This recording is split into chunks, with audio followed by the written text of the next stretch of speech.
Before we start today's episode, I want to make a PSA to both of you. I don't want either of you to talk about the Giants today because I don't want to fucking hear it. I don't want to hear it, Slower. I don't want to hear it. Man.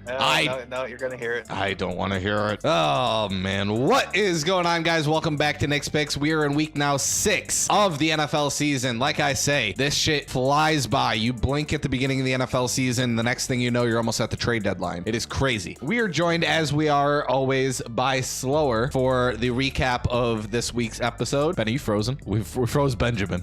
Back into this. We are going through our recap. Slower is here to give some hot takes for the recap. He already kind of briefed me on some of these, so I know which ones I need to pause at. And we will start with the Thursday night game. It was the 49ers going up against the Rams. Mac Jones played immaculate in this game. The Rams, not so much. Puka still looked great. Kyron Williams helped carry my fantasy team, quite literally. I will say this about the 49ers. I'm always on hate watch for the 49ers and any 49ers player. But can we just officially say that Brock Purdy's a system quarterback because Mac Jones is 3-0. I think it's really funny to see. Yeah, I think it's really funny to see that the difference between the 49ers offense and, say, the Baltimore Ravens offense. 49ers have an offense where you can plug and play your quarterback. It doesn't matter who's in there. A quarterback can make that offense work. Whereas the Ravens are so dependent on their quarterback where if you throw somebody else in there, it doesn't fucking work. I forgot who it was. I think whoever the quarterback was before Garoppolo, it was like the same thing. Like Garoppolo got a big extension, got injured. Then Purdy starts doing well. Purdy gets a big extension, gets hurt. Now, so is it Mac Jones now? Like, I don't know. No, if anything, Mac Jones will just get a contract elsewhere because of this. But all right, moving into the Sunday games, we have the London game. It was the Vikings going up against the Browns.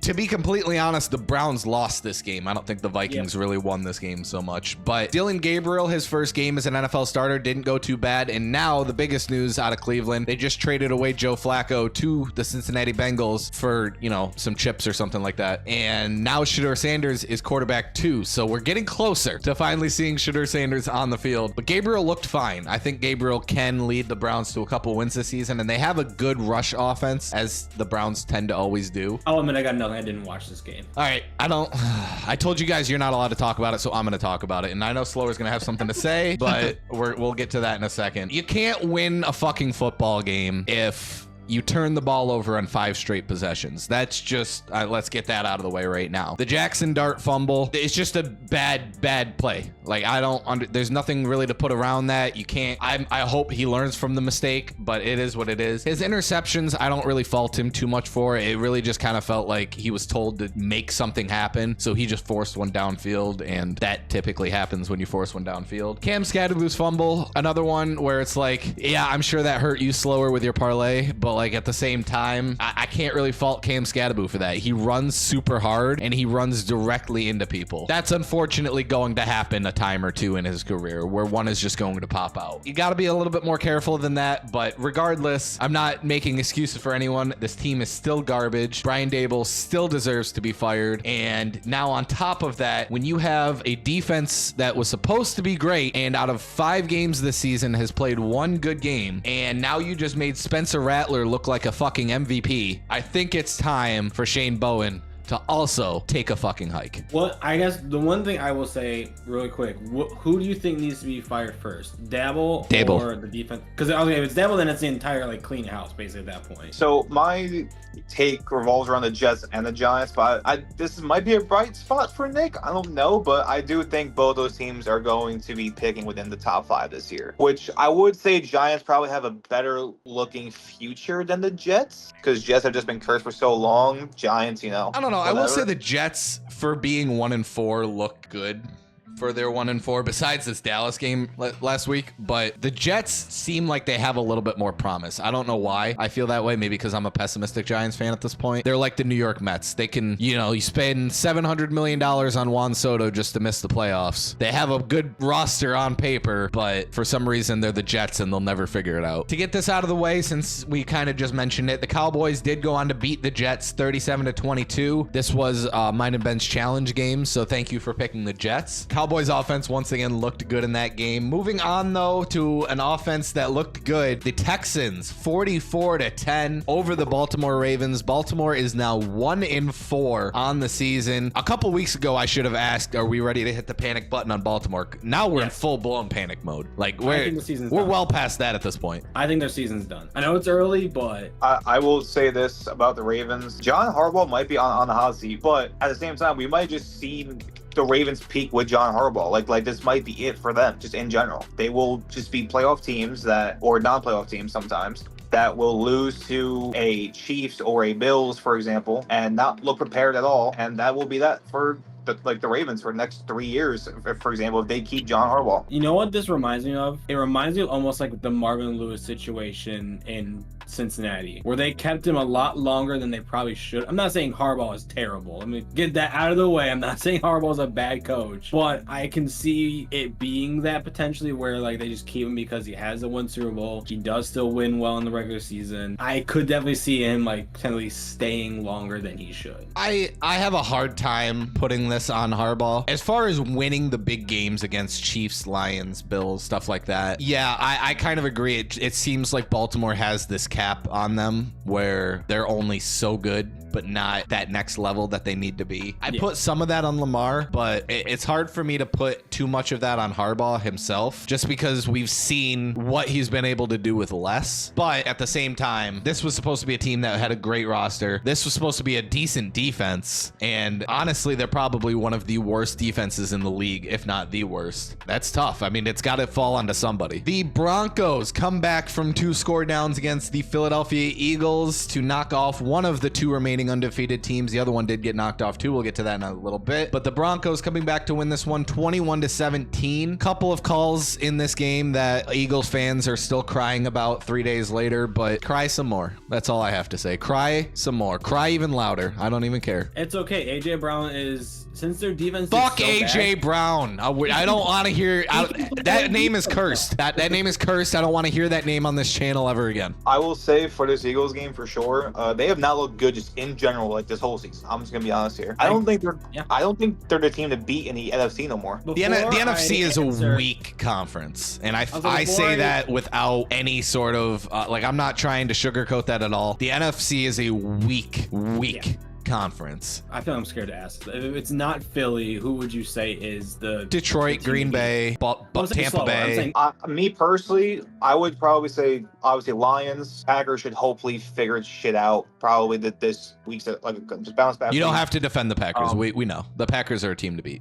I would still say the 49ers. Like for example, right? If you look at just betting odds, whatever, I feel more confident that the Giants would beat the Eagles than the Giants would beat the 49ers. So here's my thing with the 49ers. I think the 49ers are going to have a better season all around than maybe the Philadelphia Eagles, but if those two teams went head to head, I would take Philly 9 out of 10 times in that matchup. I agree. Daniel Jones continues his impressive season so far, but not so much Daniel Jones. I think because we all want to talk about how good Daniel Jones has been doing, we're sleeping on the fact that the real MVP of this team is the resurgence of Jonathan Taylor. He has been an 100%. absolute monster on this Indianapolis Colts offense.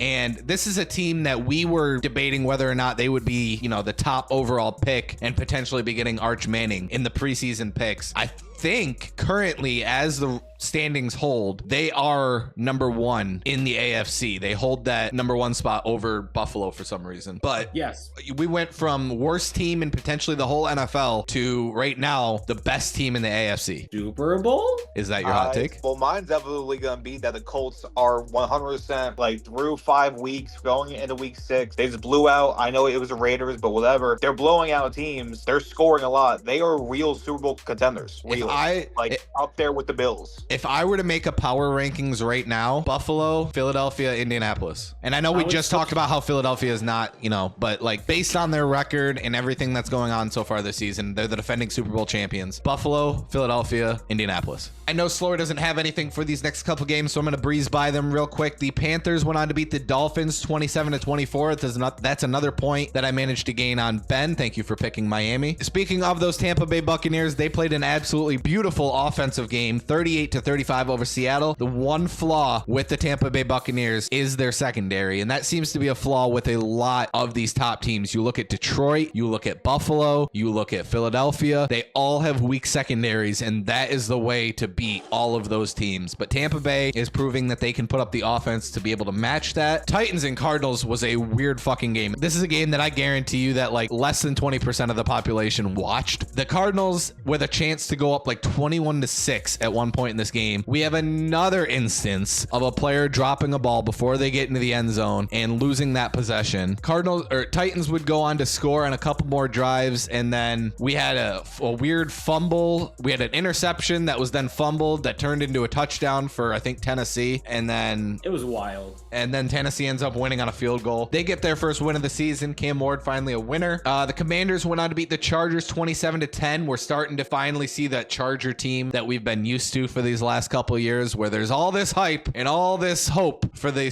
Los Angeles Chargers, and then they start playing like the Los Angeles Chargers. Lions went on to beat the Bengals 37-24. Another concerning thing about the Lions here, like I said, with defenses, they should not be giving up 24 points to the Cincinnati Bengals, and Jake Browning, just if you're a Super Bowl contending team, probably not something you should be doing to get the win nonetheless, so it really doesn't matter. And then the Sunday night game from last night, the Bills lose to not last night, but you know what I'm talking about. The Bills lose to the Patriots 23-20. The Patriots defense played absolutely phenomenal in this game, and I'm just going to keep saying this every time the Patriots play well. I called this in the preseason. The Patriots can put up a fight with Buffalo, and they match up fairly well. And Drake May is an underrated quarterback in this league. And then we finished it off with the Monday night game. It is the Jaguars beating the Kansas City Chiefs 31-28. What is wrong with Kansas City? Kind of reverse it and say, instead of what's wrong with Kansas City, are we sleeping on Jacksonville potentially? I don't think, me personally, and you guys can disagree, I don't think the Chiefs lost that game outside of Chris Jones just not making a play on that last second touchdown. Is Trevor Lawrence finally living up to the hype? I don't know. I'll leave that to you two. We were pretty tough on Trevor Lawrence in the preseason too, saying that we've given him enough chances, and he seems like one of those quarterbacks that's been given way more chances than most other quarterbacks in the NFL get. I will say when it comes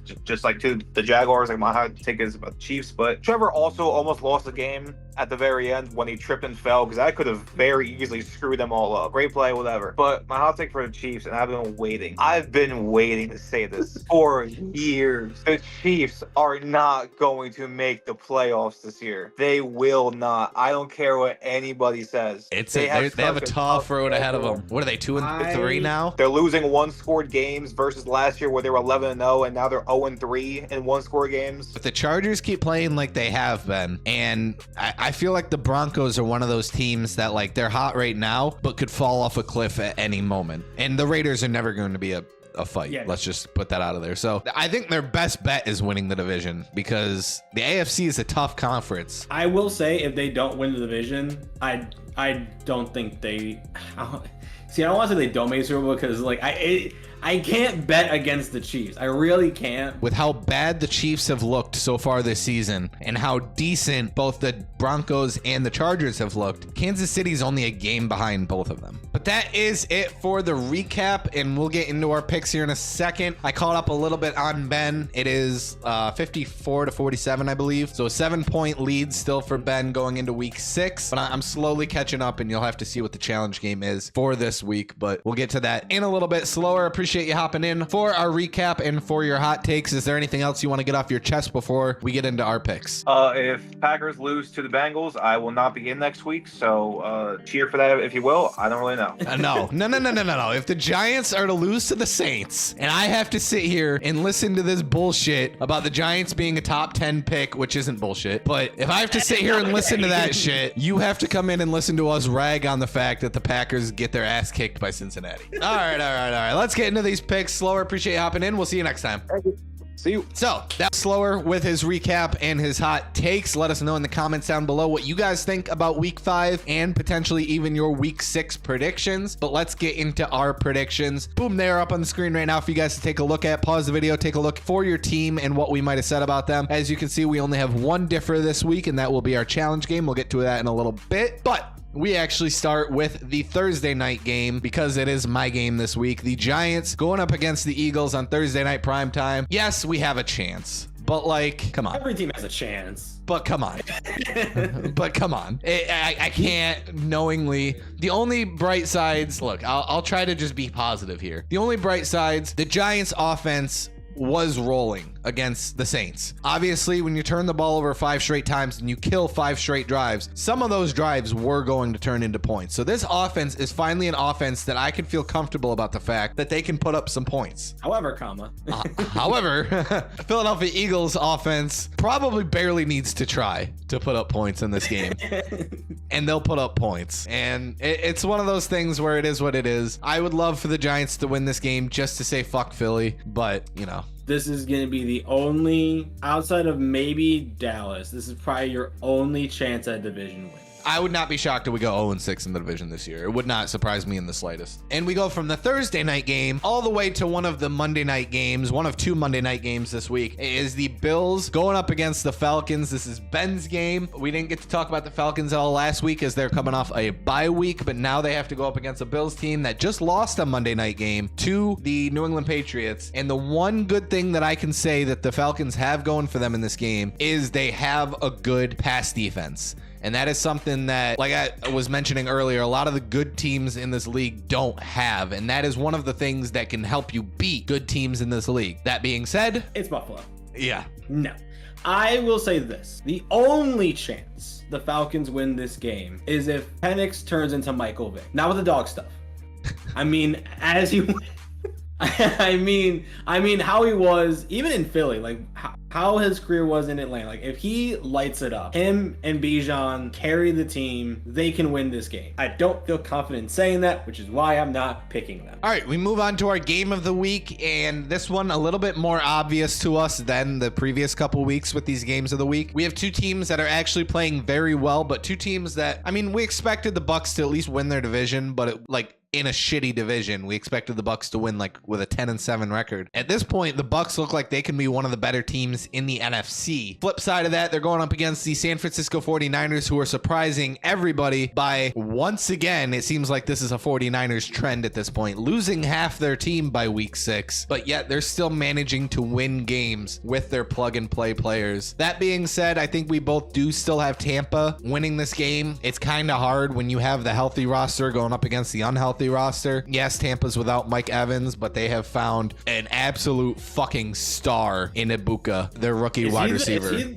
Is he rookie of the year? Easy. I think he is. Easy. I mean, Jackson Dart would have to go off because, like I said, they always give, like, a quarterback is going to be the only one that can steal this from him at this point. It has to be, I was like, either Dart or Cam Ward have to, like, break rookie quarterback records while still being on a trash team. I hate that it's another Ohio State player. Like, why does Ohio State have to be the fucking NFL market team? Wide receiver, yeah, because even Garrett Wilson is still doing really well. I don't like it as a Falcons fan. The Bucs have 3 great receivers, but it is what it is. All right, what he's doing. We go into our challenge game of the week, and this was another one of those weeks where originally me and Ben had all 15 games this week because there are 2 teams with a bye week. I actually didn't even look to see who it was, but you guys would have saw it on the prediction screen. All 15 games this week, we both decided that all of the teams were the same. We didn't differ on anything, so Ben, having the lead, had to make a decision on which game that he wanted to switch, and he went with this one. It is the Lions and the Chiefs. Can't really fault you for it because this is probably one of the more 50-50 games, and it's tough to say that because we were just talking about how the Kansas City Chiefs have struggled a lot this season, and the Detroit Lions, besides week 1, really haven't struggled a whole lot at all this year. No, yeah,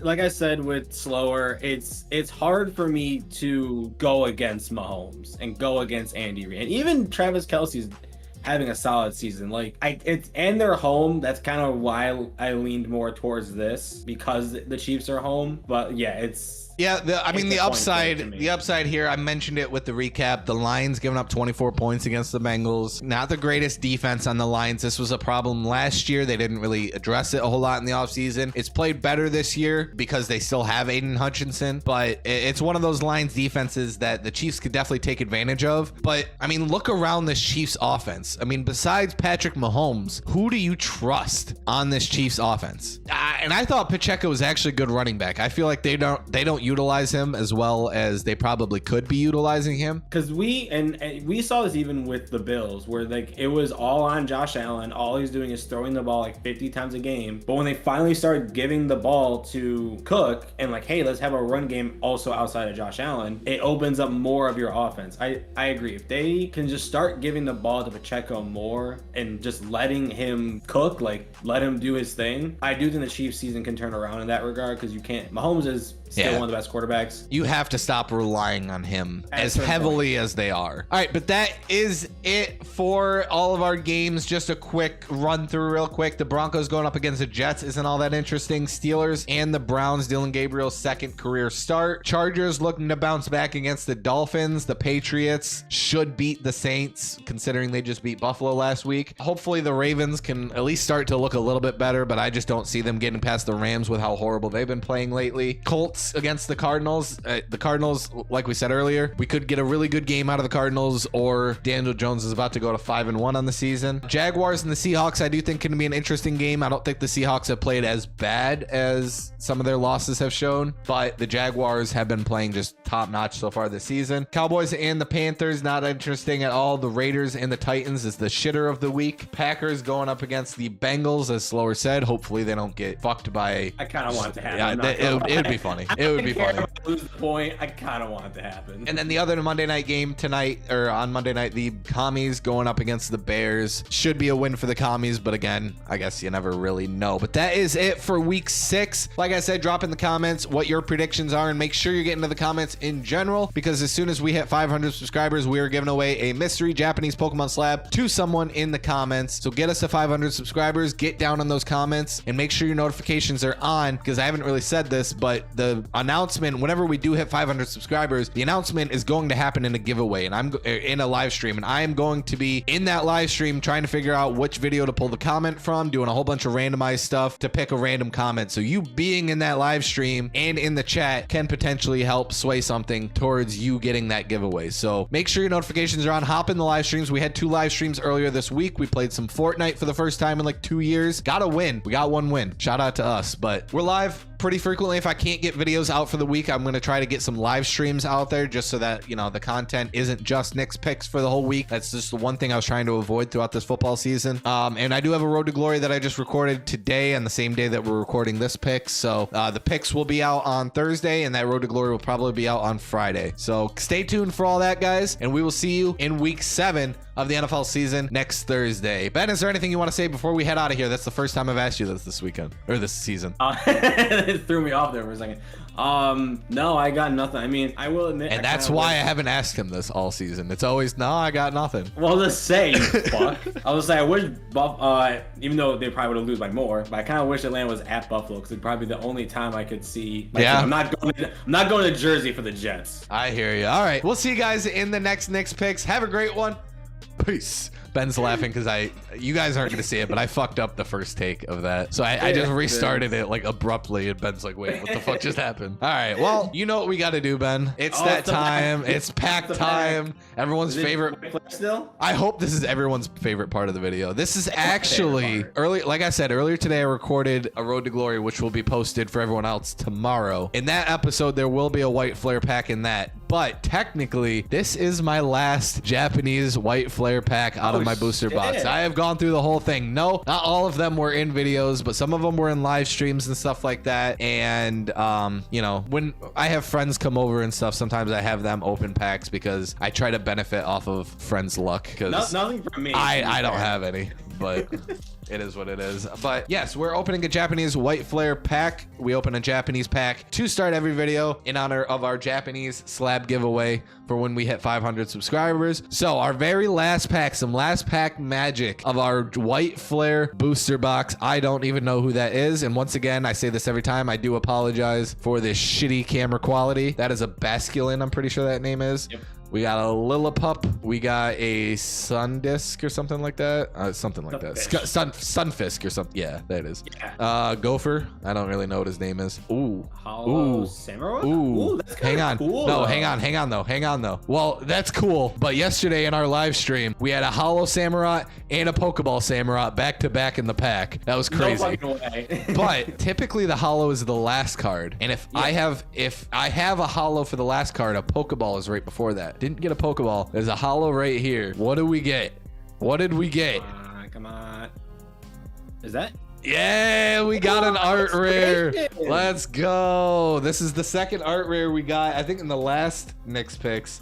Did I pull this one in the last Knicks pick, or was this a different video? Oh, that was the live stream. That was that was in the live stream. Okay. Hey, but some last pack magic. We at least Not bad. get something. I don't know what it's called, but it's the evolved form of Shemalot, whatever his name is. It's a ninja. Cool Hey, looking dude. I will take it. We get another full art, and that's it for the White Flare pack. We have a whole bunch of Night Wanderer, so don't worry. We still have Japanese packs to go, but it'll be something different than White Flare next time. Especially because it's spooky season. Bye, guys.